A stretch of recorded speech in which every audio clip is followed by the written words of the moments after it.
You're listening to a Frequency Podcast Network production. The Brock and Dalby Podcast. This is the Brock and Dalby Podcast. Welcome to Thursday. My name is Brock. I'm Dalby. Pretty cool. Tomorrow we're going to have the Trues on the show. Yeah, they're going to be coming in and they're going to be chatting about their new album and their new single and also going to be playing some songs for us, I believe. And then, with the constraints of radio, we're only going to be able to have so much on the actual show. But if you are a podcast person, which I assume is why you're here, you should be able to get a little bit of extra bonus stuff. I'm resisting the urge to ask them what's the deal with the hats. Every time I see them, they've got those weird hats on. I don't think you can ask them what's the deal with the hats, but I think you could probably get away with asking them what their hat budget is. I don't know if I'm going to do it. I would be curious about that. I want to know, but I want the interview to go well as well. You ask the weird question at the very end so that if they take it the wrong way, you've already got the good interview. Take off the hats. Let's see the hairlines, boys. What's underneath? Yeah. How many of you are John Cena-ing right Yeah. now? That's the question. The Brock and Dalby Podcast. The Brock and Dalby Podcast. I found my new favorite commercial. Oh. Have you seen the Beer Boys commercial from Coors Light? Oh, is that the one with the wedding? I think I kind of saw it. Yeah, it's like the one with the groomsmen, and they come out and they start handing out beers to everybody that's waiting during the ceremony. Instead of a flower girl, they got the beer boys. That's my new favorite commercial, especially with wedding season coming up. I don't know who needs to hear this, who's having a wedding. Get some Beer Boys. Why, that's just it. Like, a lot of times we'll see viral either funny moments or commercials or whatever about weddings around this time. And then the whole summer is just filled with people trying to copy those ideas. So if you've got friends or family getting married this summer, you might be getting a Coors Light before the show. It's a solid mood, because think about every wedding you've ever been to when you're waiting for the ceremony to start. I mean, I feel like 75% of people just go to weddings to have drinks. So they're like, come on, chop, let's get it going here. That's just it. If couples sent out invitations that were like, will you be coming to the ceremony and the reception or just the reception? I feel like the only reason people tick both is out of guilt. Yeah. Of like, I shouldn't go to the party unless I also go to the work, you know? I've been sitting there so many times, I'm like, I just want a drink right now. I just want to crack one open. This would make this whole thing easier. Screw a flower girl. I know the flower girl's cute. Beer Boys, way cuter. You could do a bunch of stuff like that. You could have like shot boys. Yeah. It's just coming down the aisle with a tray of like Jell-O shots. Yeah. If it's a nice hot day, that would be perfect. People would be into that. And even if you want to keep like your little niece out there, you could just have her walking out with a tray of Patron, whatever it is. I don't think we should have children serving alcohol. I feel like get the kids to bring out bar snacks. Like, have them come out with little packets of peanuts or some like beef jerky or whatever, and then your best man or whatever, he comes out with the Patron. I serve drinks at my family events. I don't know how you grew up. Brother, I think the way that you grew up says a lot. The Brock and Dalby Podcast. What is the worst part about going to a wedding? We do have friend of the show, Ryan, on the phone here. What do you think, man? Sitting through speeches. Speeches are the worst. That's where you want those drinks you were talking about earlier. It's the waiting. I think the whole thing with weddings is it's all waiting. It's the ceremony. It's the speeches. It's waiting for the food that's gonna suck, you know?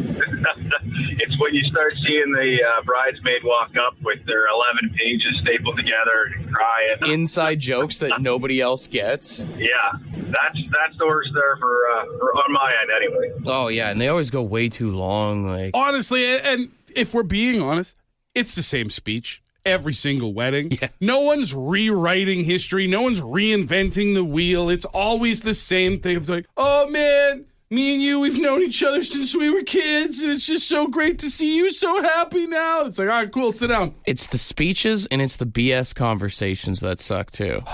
I remember this from our wedding, and listen, I loved all of the people who came to our wedding. But that point in the night where the bride and groom, after the speeches and the dinner and all that stuff, go table to table, shaking hands like they're on the political campaign trying to get elected, and you got to make small talk with everybody in the room? No, just go buy a beer and dance. I do like Dave texted and he said, horrible time to be a smoker. Everyone's bumming darts off you. The Brock and Dalby Podcast. We are well past April 1st, April Fool's Day, but yesterday Marvel dropped a new video on YouTube that has people wondering if this is some kind of a joke. Apparently, April is National Stress Awareness Month. Oh, okay. A month to think about mental health and ways to keep calm and stuff like that. So they took Hugh Jackman, who plays Wolverine in all the Marvel movies, and posted an 8-hour, 36-minute video of him in a Wolverine costume just standing still and breathing heavily. You want to hear a little bit of it? Sure.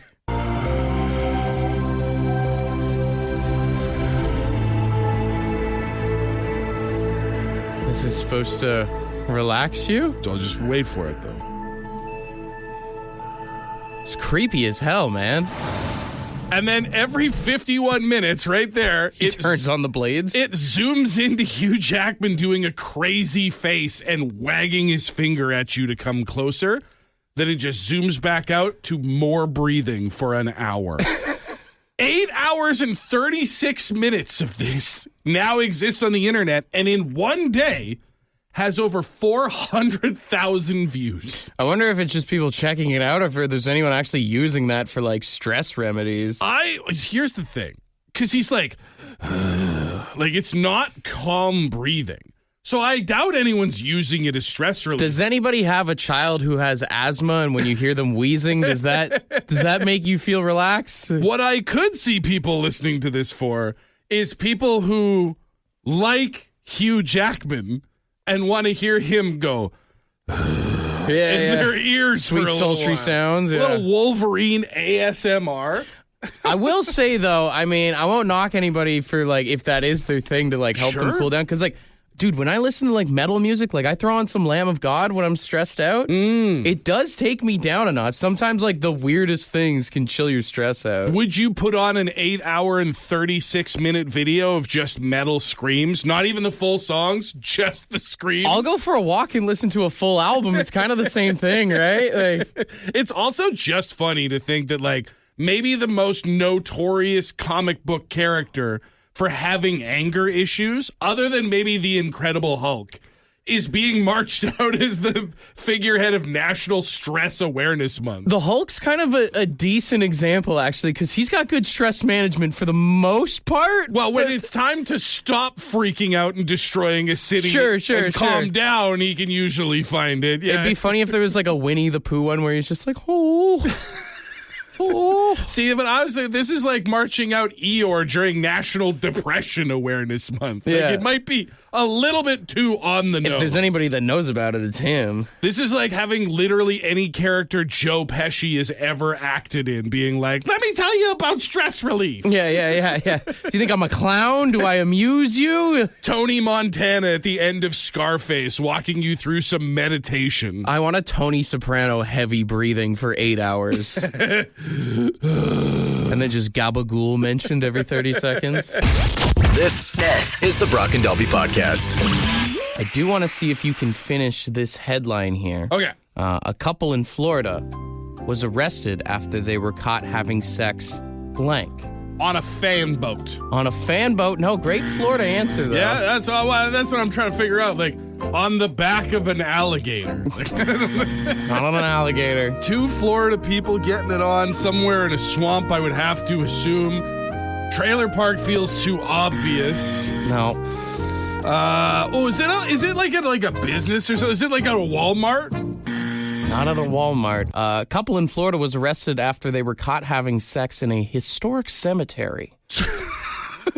First of all, what makes it a historic cemetery? That's wild. Like an active, there are bodies in the ground cemetery. Apparently, they snuck in late at night. Like, they closed the fences off. They hopped over or whatever, got in there, and the cops caught them doing the deed. Damn. I mean, we've talked about it on the show. Certain people get into certain things, but that's weird. It does say in the article they were on a grave, which I don't know if that means like bent over or like if it was one of the flat kind of tombs. I would have to assume that someone was laying on a mound of dirt. I don't know. Someone could have been grabbing hands for some extra grip, maybe, you know? God, listen, I don't know your spirituality, but you're going to hell for that, right? Like, you're going to hell. Imagine going for a walk at night if you lived by there and you just heard, you'd think there was ghosts in there. Oh, 100%. All the wailing and the moaning and the yelling and the grunting. You'd be like, well, this is haunted. I have to leave. Yeah, not saying that I agree with it, But I mean, the idea of the graveyard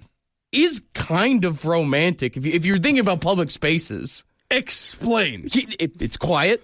Okay. It's dark. Sure. Nobody's going to bug you. Well, you don't know that. Nobody's going to say anything. I would have said nobody's going to be there having sex, but here we are. I don't know if you're a true romantic. There's free flowers everywhere. Oh, Jesus, no. The Brock and Dalby Podcast. What is the weirdest place you've ever had intercourse?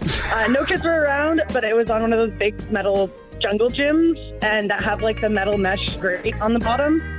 And like halfway through, his finger got like stuck because he was leaning back. Oh no! It was an interesting time, needless to say. Much more comfortable in a comfortable space. It's one of those ones where you walk by and you see kids playing and you're like, oh, God. Yeah, pretty much. Yeah, I'm like, okay, you know what? Watch the fingers, everybody, all right? Honestly, just good advice in general. The amount of people saying they've done it on a playground is crazy on our text line this morning. To quote one of my favorite shows, The League, forever unclean. We've got someone else here. You want to stay anonymous, but what's the weirdest place you've ever got jiggy with it? I would have to say phone booth. Back in the day, we were just in the phone booth and things got hot and heavy. Were you on the phone with someone? No, we were just got out of the bar and I went to the phone booth and then my boyfriend followed me. Did he dial all the right buttons? Yep. And that's why people carry hand sanitizer on them. That's why phone booths are gone now. That's the reason. It'd be such a tight place. I just can't imagine. Like, I already struggled to figure out how Superman changed clothes in one of those things. Yeah. Lois Lane was never around at the time. The only person that didn't want to be anonymous is Trevor. Trevor, you have a story for us? The duty-free shop, picking up booze in the U.S. Like coming back into Canada? Yeah. Not in the actual store, right? No, right in the parking lot in front. Just some people get really excited about a hot deal, you know? I seen that, yeah. It was one of those bad car accidents. You want to look, but you don't. It's crazy when they ask you, do you have anything to declare? Maybe a baby? I'll let you know in 9 months. The Brock and Dalby Podcast. The Brock and Dalby Podcast. I don't know if you've heard or not, but apparently there's a Canadian version of Jersey Shore in the works. Who asked for this? MTV has actually put out applications right now. They are looking for 10 fresh-faced, unapologetically wild Canadian singletons to be on the show. What, say like not in relationships? Yeah. Damn it, I was going to say, please tell me you're applying for this. No way. There's no way, dude. Love to see you on Canadian Jersey Shore. It's just going to be a bunch of Canadian guys on there. Oh, for sure, bud. Oh, just a bunch of buds, BAHD, all over the screen. I'm interested on where they're going to film it, because obviously Jersey Shore took place on the Jersey Shore. Wait, what's the Canadian Jersey Shore? They just have it labeled as Canada Shore right now. Interesting. So is it going to be somewhere by a body of water? Right. The first thing that comes to mind, and it probably just because of like the stereotypes I've heard my whole life, but I feel like Surrey, like just outside Vancouver, could be like a Jersey Shore location. Is that a sketchy place? It's a bit of a sketchy place. Okay. Yeah, man. I was going to say, honestly, if they're going to do a Canada Shore, you want to put it by the water. Newfoundland Shore would be fantastic. Newfoundland Shore would be good, although you're going to have to pay somebody some overtime to put together the closed captioning on that. Oh, the subtitles are going to be crazy. What are you at? No more fist bumping, just Newfie stomps all the time? Dude, just getting screeched every single episode. They could call it Conception Bay. That would be so good. Either that or Dildo Shore. That's right by the water. I feel like I know where you're going, and that makes total sense. The censors are going to have something to say about that one. The Brock and Dalby Podcast. Shannon texted in and said, if that's the case, what is the Canadian version of GTL, which, if you don't know, Gym Tan Laundry was the big thing from the show. Which feels like it would be like, I mean, the Letterkenny line, Wheel Snipe Sally comes to mind, would be a very similar style of phrasing. Yeah. For a GTL. I was thinking OFR. OFR? Out for a rip. Out for a rip would definitely be one. Right? A little DSS for the wintertime. Dart, shovel, shinny. Dart, shovel, shinny. I was going to say shovel, smoke, brap. Shovel, smoke, rip. Yeah. Or just Tim's dart crap. Mitts, tarps, go me, bud. I'm honestly kind of excited for this show now. I will hate watch this show when it comes out. The Brock and Dalby Podcast. The greatest time of the year for golf. The ultimate nap, baby. Oh, I love this music so much. It does something to me, honestly. We did get a message on the bad line, someone talking about the Masters, and had an interesting question here. I was thinking of this today, and maybe it's something to chat about on the show. If you were to play in the Masters, and every hole you played, you were on the green from the furthest possible point from the pin, and playing against all the pros at the tee box, would you win? I don't even think I'd make the cut.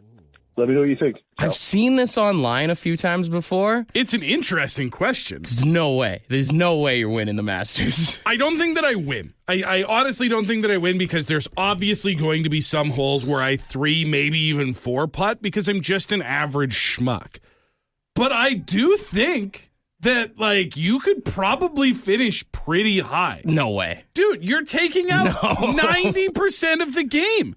On a par 5 where some guy has to start 400 to 500 yards away and I am within feet of the hole, I'm obviously going to beat them on that hole. I've seen you throw your clubs putting before. There's no way you're even making the cut, my guy. But I'm going to lose 0 balls in the bush. I'm going to not hit it out. Like, the odds of me going off the green at any point are very low. You just have to play smart.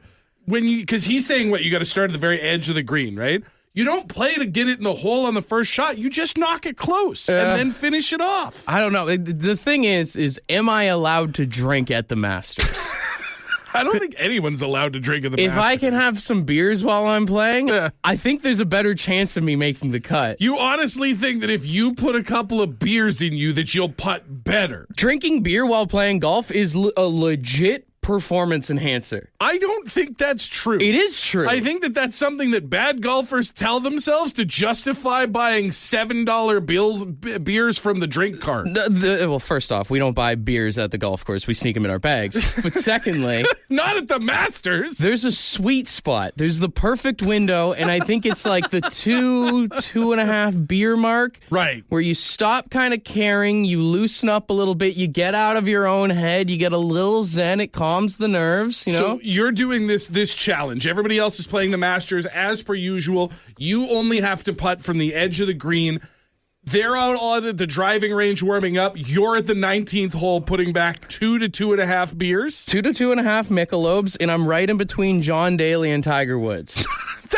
First of all, that's a pretty big gap. You're saying that like those are two like right in between. It's swing oil is what it is. It's like the same thing when you're playing pool or slow pitch. You get a couple of beers in you and you get in the right mode, you know? Again, I feel like that's something we tell ourselves so that we don't feel bad about mixing alcohol and athleticism. Playing golf is like picking up girls from the bar. You have a little more confidence when you got a couple of drinks in you, you know? It's your game's a little bit better. A performance-enhancing beverage. Am I the only one that feels this way? The Brock and Dalby Podcast. I 100% agree with Brock about golf. I'm a golfer, and a few beers before you play definitely calms you down. It changes the game, man. It does.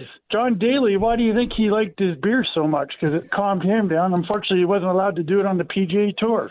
You're saying that if John Daly had been allowed to drink while in official tournaments, he would have been He'd be a better player.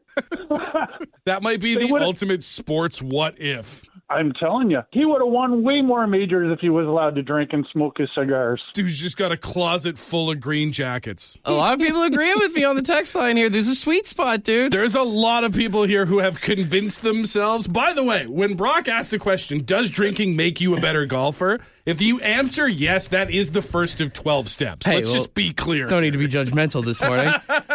I want to give a shout out to friend of the show, Jack, who texted in. Now, this is scientifically proven. Oh. Golf Digest actually did a study a few years ago with golfers of various handicap levels. Okay. And scientifically proven that golfers who have 3 beers improved. 3 beers feels like too much. Can I be fully honest?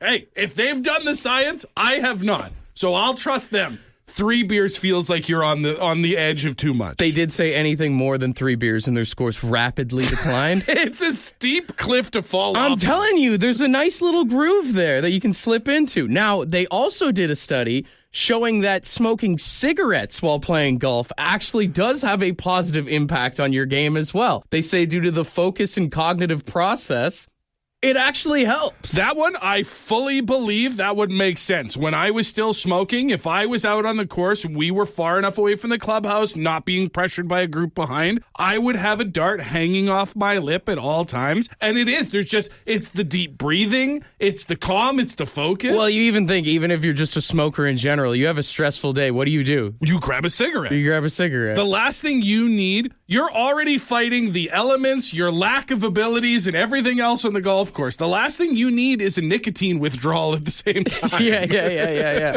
Imagine if they were allowed to smoke weed in the PGA Tour, man. I feel like it would be a whole different game, brother. I just feel like the broadcast would be more interesting. Mic up the players after letting them take an edible and head out onto the course. They'd all be eating a hot dog at the turn. Dude, every golfer's got a bag of chips walking down the fairway. Gives a whole new meaning to the green jacket at the Masters. This is the Brock and Dalby Podcast. We've got Richard on the line. Richard, how you doing this morning? Not too bad, guys. How are you? Doing good. Richard, would you consider yourself a smart man? Well, hopefully. That's all we ask for, is that you give it your best shot. You've been listening over the last couple days. You've heard other people try this. Have you been playing along at home? Have you been doing well? I've been trying. I've been getting close anyways. Okay, well, 60 seconds, 10 questions. If you get them all right, $1,000 is yours. You want to just get into it, Richard? Yeah, let's give her. All right, I'll count you in from 3 to 1, then we start. 3, 2, 1. What is 70 minus 1? 69. What is the capital of Canada? Ottawa. Who is the captain of the Toronto Maple Leafs? Matthews. What two primary colors can be mixed to make the color purple? Yellow and... I don't know. Well, thank you for not swearing. How many months of the year have 31 days? 4. Where does rain come from? The clouds. Which direction does the sun rise from? The east. What is a group of crows called? A murder. In which country would you find the Great Wall? China. And finally, what is the largest planet in our solar system? The sun. All right. Dalby? So, unfortunately, I mean, first of all, you got stuck on the primary colors when we needed 2 colors. You just said yellow. Yellow does not make purple. It's red and blue. You got the same one wrong that I got when we were testing this question. How many months of the year have 31 days? You said 4, so did I. The answer is 7. Maybe the toughest one that you got wrong, though, Richard, was what is the largest planet in our solar system?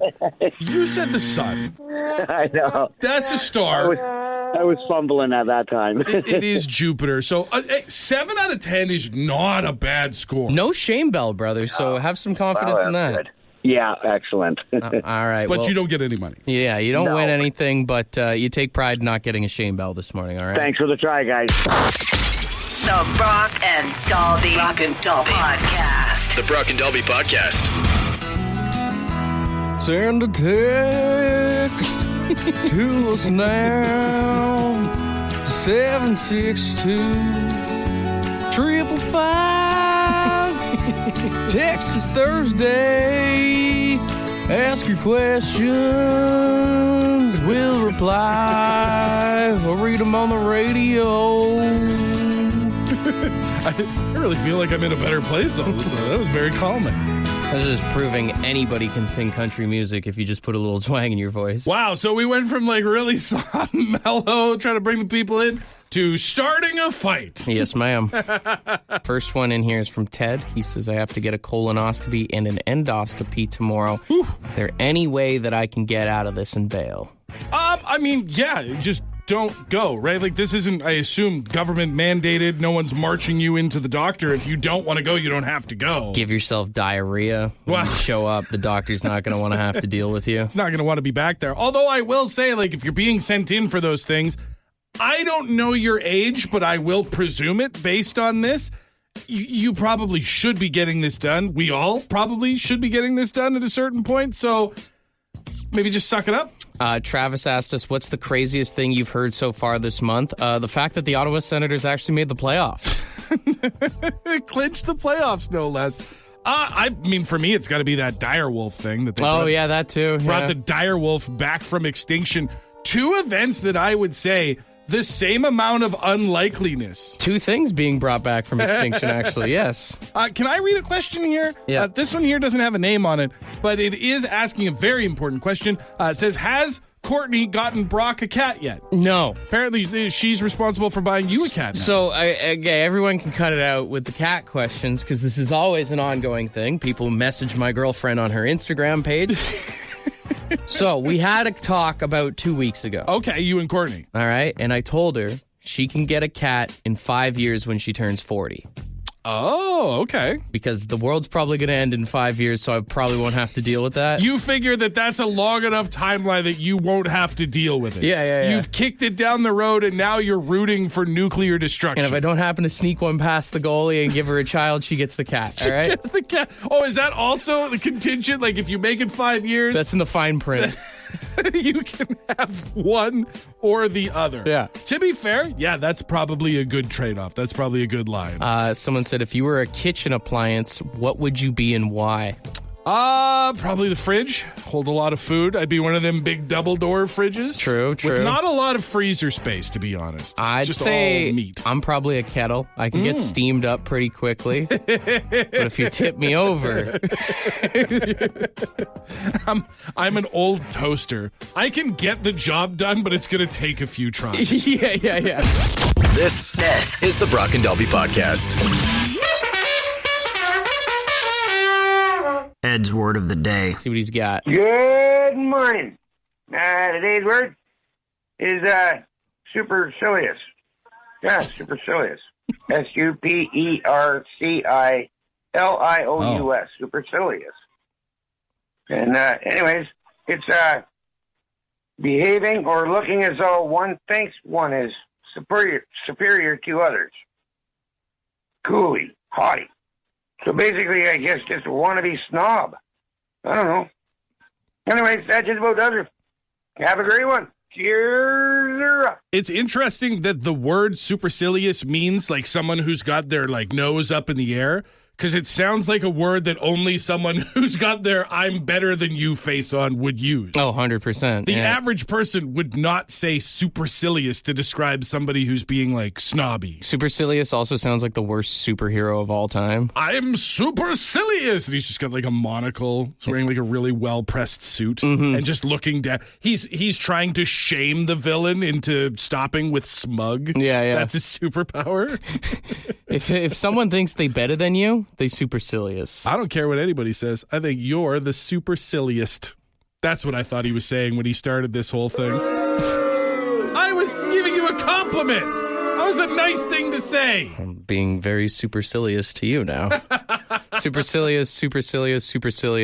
Use it wherever you can, all right? Want to be a part of the podcast? Leave a message on the Bad Line. The Bad Line is the answering machine for the Brock and Dalby Show. To get the number, text the word BAD to 762-555. Thanks for listening to the Brock and Dalby Podcast.